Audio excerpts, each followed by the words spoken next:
Hi, this is Peter Schweizer, and welcome to the Drilldown, where we relentlessly expose cronyism, corruption, and the abuse of power in Washington, D.C. Eric Eggers, my co-host, is here. Eric, it's the holiday season. People are gathering, and there's a gathering in Washington, D.C. Apparently, in the holiday spirit, the Bidens are getting ready to meet with congressional Republicans in the House Oversight Committee. It's a different type of office party over the holidays. But no, it's James Biden should be testifying before the House Oversight Committee this week. You've got Hunter Biden scheduled to testify December 13th. You've got those IRS whistleblowers, those pesky IRS whistleblowers scheduled to talk to the House and Ways and Means Committee this week as well. So there's a lot of people talking. We think that all those testimonies should advance the investigation. But I think part of what we want to talk about today is where they're trying to take it, they being the people in charge of these House Oversight Committees, and whether it's actually advancing in a direction that matters. Yeah, that's right. I mean, I've said this before, but I'm going to say it again, and I think we have to underline and score it. I believe that the committee is starting to play into the hands of Team Biden, and they're going in a direction that's absolutely not necessary. Look, the fundamental question is, did the Biden family profit from Joe's political activities, from his political office? And the answer is unequivocally yes. You have tens of millions of dollars rolling into the family. Not in dispute. I mean, and we'll go through some of the evidence that the House Oversight had that we've uncovered here at GAI. But no, there's no doubt that tens of millions of dollars has literally gone from foreign governments to Biden family members. No one argues that. That's exactly right. And they acknowledge that. And now we have evidence, I don't think they argue this anymore, that Joe knew about it and Joe participated. He met with the business partners, etc., and that the Biden family provided no discernible services for any of this money. There's no services, there's no products, there's nothing. And that's not just Peter Schweizer talking about. We'll cite other people who are literally experts in this field who've said the exact same thing in the moment. Yeah, exactly. And so it's clear this is a violation of the bribery statutes. Bribery does not require that the politician themselves get paid. And I think with the new rollout of information, we know that Joe Biden got, the $200,000 from his brother, the $40,000. Then we get the report today, or this week, I should say, that came out where the committee was highlighting the fact of regular cash transfers to Joe Biden from Hunter Biden to the tune of $1,380 a month. Now, Hunter Biden's legal team and the White House's media allies claim Hunter's corporate entities never made payments directly to Joe Biden. We can officially add this latest talking point to the list of lies. Today, the House Oversight Committee is releasing subpoenaed bank records that show Hunter Biden's business entity, Owasco PC, made direct monthly payments to Joe Biden. This wasn't a payment from Hunter Biden's personal account, but an account for his corporation that received payments from China and other shady corners of the world. This is my favorite Peter Schweizer, by the way. Like big league Peter Schweizer. $1,300 might be enough to make somebody's Christmas this year, by the way. But to Peter Schweizer, it's a pittance. Well, when you're talking about tens of millions of dollars come from the Chi-Coms, it is a pittance. And here's I think the mistake. The Cratchit family over here. Tiny Tim's gonna eat for the first time, and old Scrooge is like, no, but I do think it's not so much about the money, but I do think because on one hand you'd like, listen, $1,300 a month, $1,300 a month directly to Joe Biden for at least 3 months. Yeah. Would be exactly the kind of thing that should matter, right? It's a direct payment to Joe Biden. But it's small ball. Okay. It's small ball. So that's why you think the House Oversight Committee is making a mistake. And the problem is you're putting the spotlight now. The fixation has become focusing on Joe Biden getting money. Right. And they're gonna mock it. They've already said, it's for a truck payment. When you contrast that with tens of millions of dollars come from the Chinese, that in and of itself, in my mind, is an impeachable offense. Or otherwise, are we prepared to say as a country that you can become president of the United States, you can set up your family for illicit money, tens of millions of dollars from our chief adversary, but as long as you don't take a penny, is completely acceptable. That's the standard that Team Biden and the Democrats are pushing. And I think you need to call them out on it and say, no, the president of the United States, when he was vice president and continuing, I would argue to today, is providing services in return for the enrichment of his family. That is an impeachable offense. That is bribery according to the federal statutes. And by the committee continuing to find every nickel and dime that Joe Biden conceivably got, I think makes it smaller simpler than the story actually is. I think that's actually a great point, because when you look at the money that went directly to Joe Biden that we know about, and we're talking about money that went to like a cell phone bill, for example, from Hunter Biden. Right. So that, you might calculate that at being about $25,000. You got this $1,300 for 3 months. That's another $4,000. And then there are the payments, right, from Hunter's business and James Biden's business to Joe, and there's some questionable accounting practices there. That's a $240,000. Right. So we're talking about hundreds of thousands of dollars, which is not insignificant. Right. But your point is, by focusing on that, I think it does two things, and this is where I think you say it plays in the hands of Democrats. Number one, it reduces. You could even literally say it decimates the amount of money we're talking about, because it reduces by a fraction of 1/10 or more, right? Right. And so we are talking about tens of millions of dollars, 7, 8 figures, not 6. But it also says, okay, yeah, let's make the point of it what money Joe got himself, not what money did the Biden family get. Correct. For essentially being connected to Joe. Correct. I mean, look at Senator Menendez from New Jersey. I mean, it was his wife who handled that part of the alleged corruption. It was the wife who collected the gold bars, et cetera. This is the methodology. I mean, the Bidens, you get a lot of criticism. People say Joe's not mentally there as much anymore, but they're shrewd enough to know that, Joe should not be pocketing this money. He's not going to walk around Washington with cash hanging out of his pockets. And so they're smart about the way they've done this. They've used money laundering techniques. They run it through LLCs. I would argue when they, issue it as this loan repayment, maybe it's a loan repayment, maybe it's not, but they're going to figure out ways to obscure it. But what is undeniable is that the President of the United States family, meaning his immediate family members, his grandchildren, his brother, etc., was enriched to the tune of tens of millions of dollars from foreign Chinese actors, that he met with his business partners, that he did favors on behalf of his family, that enriched his family members. That in and of itself, in my mind, is bribery, and that's what impeachment calls for, bribery. And again, are we prepared to say that the line you can't cross is just the president himself can't take it? If his family member gets all this money and he's aware of it and he aids it, but as long as he doesn't take a dime, that's acceptable. Well, we might as well wrap everything up, because that's the end of the country. I do think that the revelations this week, and we'll talk about specifically what they are meaningful. They may not be, to your point, the point, right? But they are meaningful. And it reminds me, having worked with you now for over a decade, it reminds me very much of what we experienced when we went through Clinton Cash, right? So the book Clinton Cash was about the overlap of interests between people that donated to the Clinton Foundation, people that were lobbying the Department of State, and people that may have received favors from Hillary Clinton's State Department at that time, right? We call it the Clinton blur. And so we would say, hey, here's what we have as investigative journalists based on open source intelligence. Here's what we can look at. Here's the fact pattern as we see.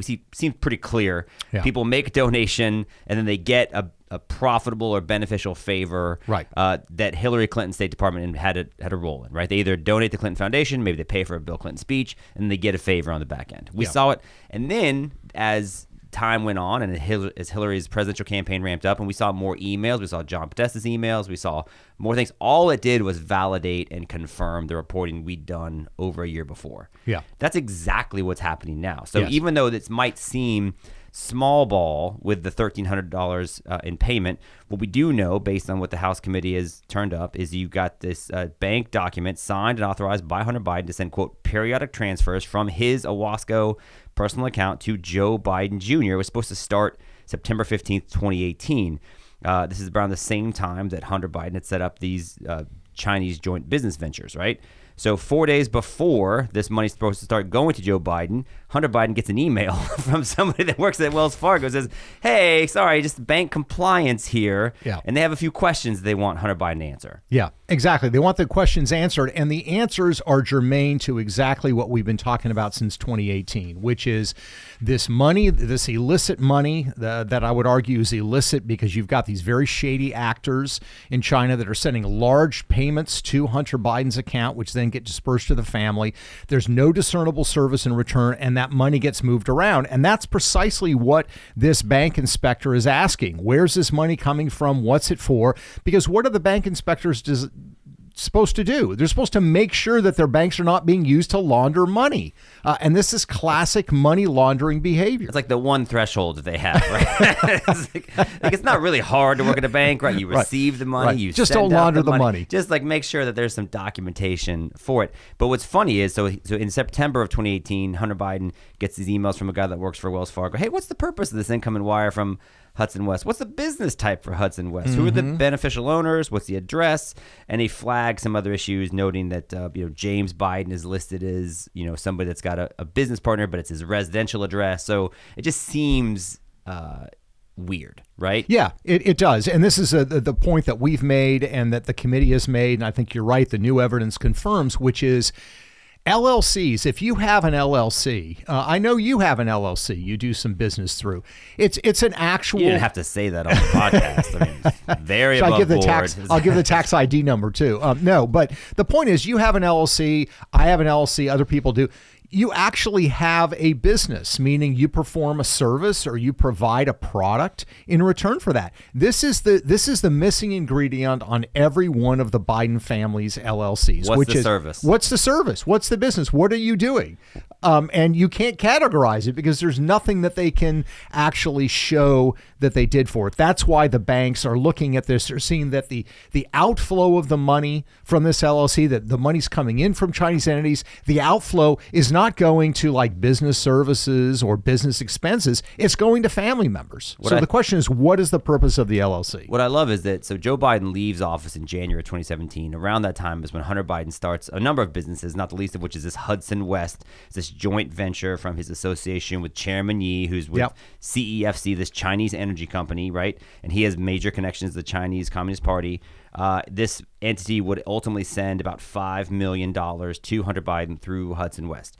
But so this is something that starts in 2017. Within a year, number one, they're under investigation by the IRS, and you've got bank officials like flagging it. So from the jump, it's not what you'd call a legitimate business enterprise. Yeah, and by the way, the negotiations for this deal began while Joe was vice president of the United States. This was not, we're going to make a clean break, we're out of politics, there's no political influence here. The negotiations started in the summer of 2016 while Joe was vice president of the United States and the point person on policy towards China, that the family creates this joint venture with this highly corrupt, politically connected Chinese gentleman named Chairman Yi. And you've been chronicling Hunter Biden's shady and questionable business practices in China specifically since 2018 when your book Secret Empires came out. And one of the rules of journalism is the journalist is not supposed to be in the news. They can report the news. And once again, you violated basic journalistic principles because we talked about this email that came from a banker in September of 2018. In June of 2018, another banker had sent Hunter Biden an email, another guy that works for Wells Fargo, and he noted some questionable activity that was happening in Hunter Biden's business accounts. And, there's a lot of really good quotes here.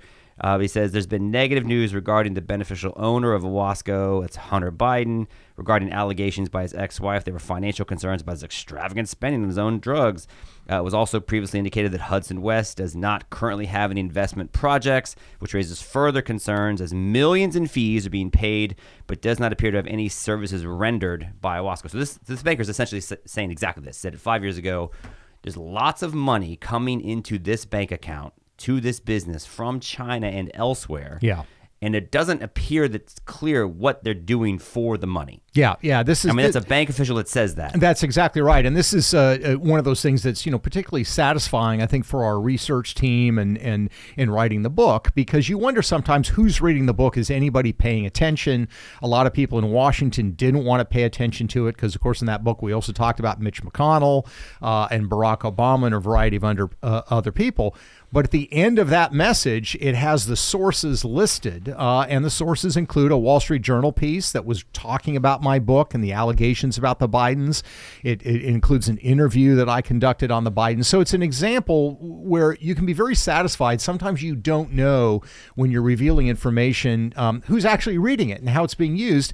And this is kind of, I think, in a positive way, like a banker who's trying to look at his job, sees this stuff, sees it looks irregular, and is raising a red flag. And this is precisely the sort of thing that leads to, a suspicious activity report, as we've talked about before, the 150, I guess it is, that the Bidens have had so far that have been identified. But it's pretty crazy. I mean, just to say it again, because Peter Schweizer can be a little, self-effacing. He's not as self-aggrandizing as someone of his status and stature should be, but also just the way he communicates. So just to be clear, you write a book that comes out in, I think, January of 2018. Yeah. It gets widely ignored by the mainstream media, mostly because of how successful Clinton Cash was, right? Right. Clinton Cash picked up by every mainstream media outlet, but then once Donald Trump was elected, partly as a result of the reporting in Clinton Cash, then everyone said, you're a bad guy, Trump's a bad guy, we're not talking about anything you talk about anymore. So they ignored your next book. Yeah. Well, the media ignored it. Who didn't ignore it were bankers and bank officials. Yeah, and it sold very well. The public embraced it, but again, no big deal. Yeah, but your point is exactly right. The official media ignored it, and I think I've told this story before, but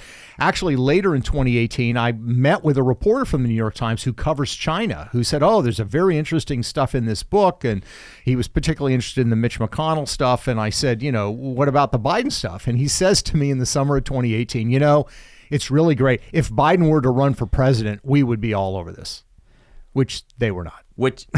And why they were not, and this brings us to the testimony that's expected to be given to the House Ways and Means Committee by these IRS whistleblowers.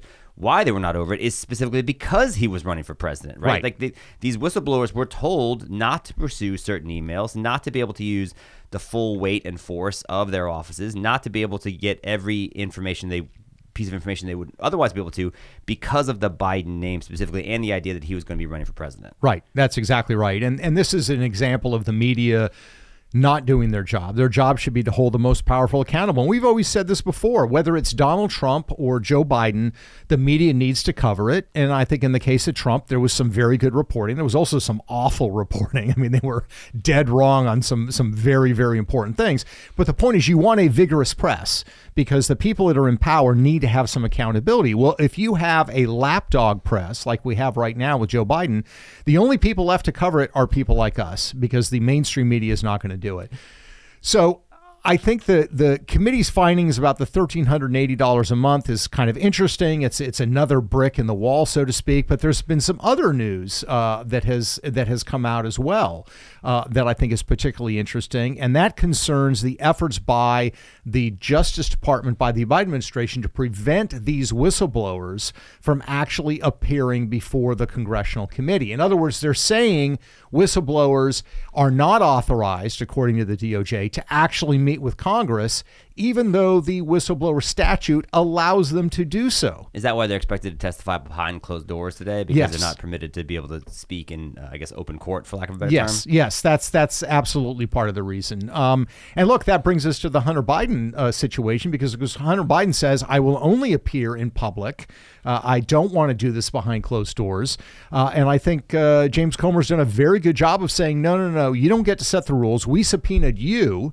And the problem is, we all know this. If you look at these, open congressional committees, they're clown shows. I mean, there's some that are there earnestly trying to get to the truth. They're approaching it like a prosecutor. They're trying to gather evidence.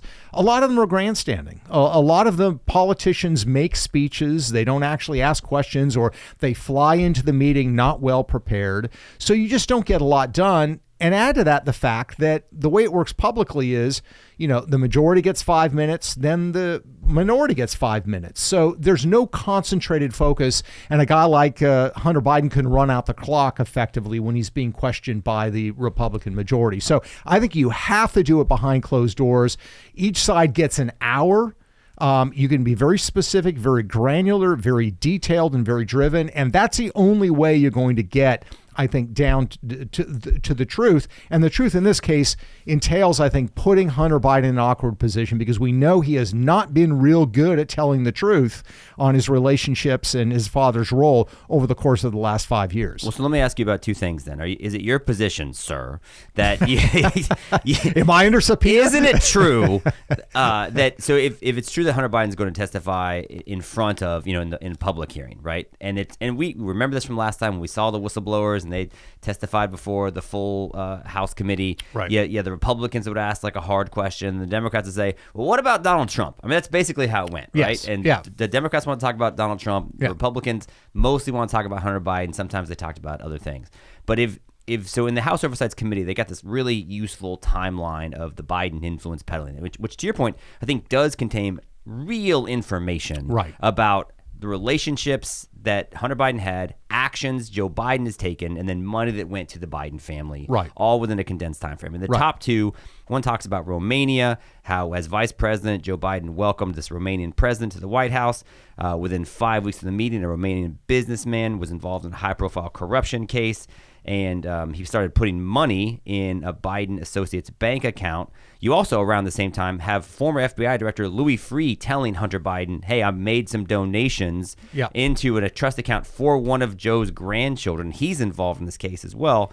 And ultimately, you'd have about $3 million that's going to end up in the Biden family because of this, this effort to essentially influence peddle dealing with this Romanian businessman. I mean, is that something Hunter Biden should be asked about? And do you think he will be asked about it? Absolutely, he should. And I think he should be asked about China, and he should be asked about Ukraine. I mean, I think one of the most damning and I think the Bidens are dead to rights in trouble on this, involves the firing of the prosecutor in Ukraine. Now, when this story first came out in 2018, 2019, I was kind of skeptical because I thought, is Joe Biden really stupid enough to brag about this publicly if there was some sort of business involving his son? But what we now know is that, Hunter was getting paid by Burisma $1 million a year. We know in late 2015, he got an email from Burisma saying, we're not really happy with the services you're providing. We talked about services. What services? They said the deliverables, that's the term they use, from our side is that you get the prosecutor to lay off of the head of this company that's paying you $1 million a year. It was that explicit. And we know that 2 months after that, Hunter Biden, according to his business partner, Devin Archer, called his dad and said, you need to get the prosecutor fired. I wonder if that Hunter Biden thinks that when he gets these emails from Wells Fargo, be like, yeah, what services are your business providing? He goes, bro, I hear this all the time.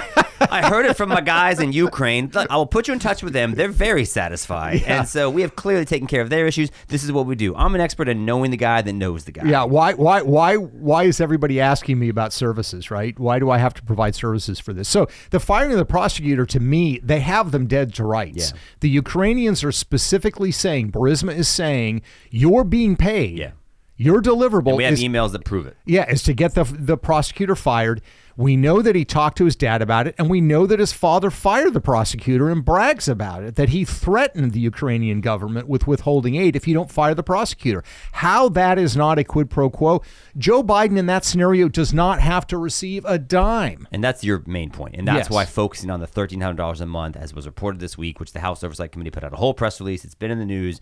Yeah, it's tempting to look at that because that's money that went directly to Joe Biden. But that's literally pennies on the dollar compared to the money that's gone to the Biden family in overt, explicit, and proven ways in which Hunter Biden did favors for his business partners and used his dad to help. Yeah, that's exactly right. And this pattern is repeated over and over again. We found it as it relates to China policy, as it relates to Romanian policy. So I think the evidence is clear. And I think James Comer has done an excellent job in a lot of respects, but I feel like they are trying to prove something that the Democrats have said, this is what you have to prove. Mm-hmm. And the law doesn't say that. The law doesn't say that. And you just have to ask yourself the common sense question. Are we then saying it's okay for politicians to enrich their families, as long as they don't take a dime, to enrich their families in exchange for policy options?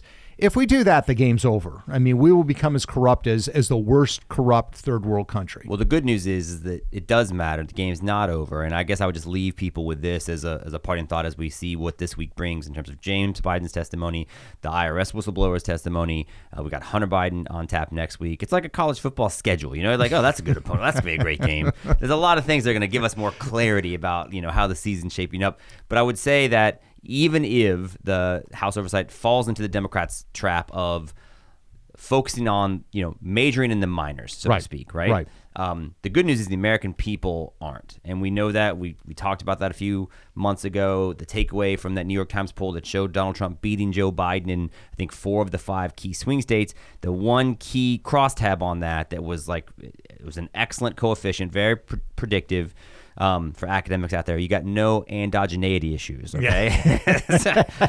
Well said. Thank you. But I would say it's basically what it proved is that when the American people believe that Joe Biden personally profited off of Hunter Biden's business deals, that's moving the needle politically as much as anything else that's out there. Yeah, and it matters to people. Yeah. It absolutely matters to people. So I would just say do a reality check, focus on what the law says and what the standard should be, and don't fall for the baiting that's taking place by saying you haven't proved that Joe Biden benefited.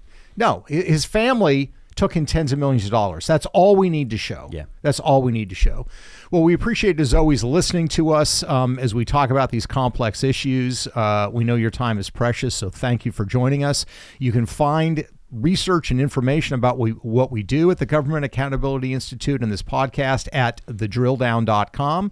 And you can, of course, find this podcast wherever great podcasts can be located. Thanks again for joining us. Until next time.